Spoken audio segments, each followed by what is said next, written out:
வணக்கம். இன்னைக்கு நம்ம பார்க்க போற டாபிக் வந்து இன்டர்வென்ஷனல் ரேடியாலஜினா என்ன? ஸோ நார்மலா ரேடியாலஜினா ஸ்கேன் மூலமா நம்ம உடம்புல என்ன பிரச்சனைன்னு கண்டுபிடிக்கிறது வந்து ரேடியாலஜி. இன்டர்வென்ஷனல் ரேடியாலஜிங்கிறது அந்த நோய்க்கு வந்து ட்ரீட்மெண்ட்டும் பண்ண முடியும்.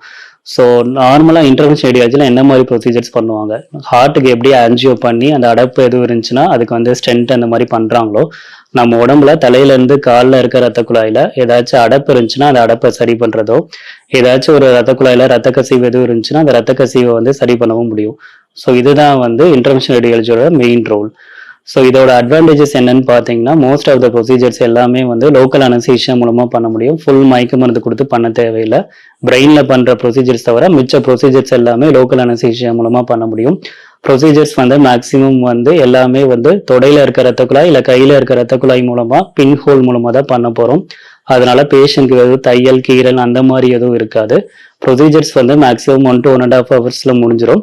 ஸோ ப்ரொசீஜர் பண்ணி முடிச்ச பிறகு 2 to 3 days மட்டும் ஹாஸ்பிட்டல் ஸ்டே இருந்தால் போதும். பண்ணி முடிச்ச பிறகு அவங்க routine day to day activities வந்து பண்ண முடியும். ஸோ இது எல்லாமே வந்து இன்டர்வென்ஷனல் ரேடியாலஜியோட அட்வான்டேஜஸ். தேங்க்யூ.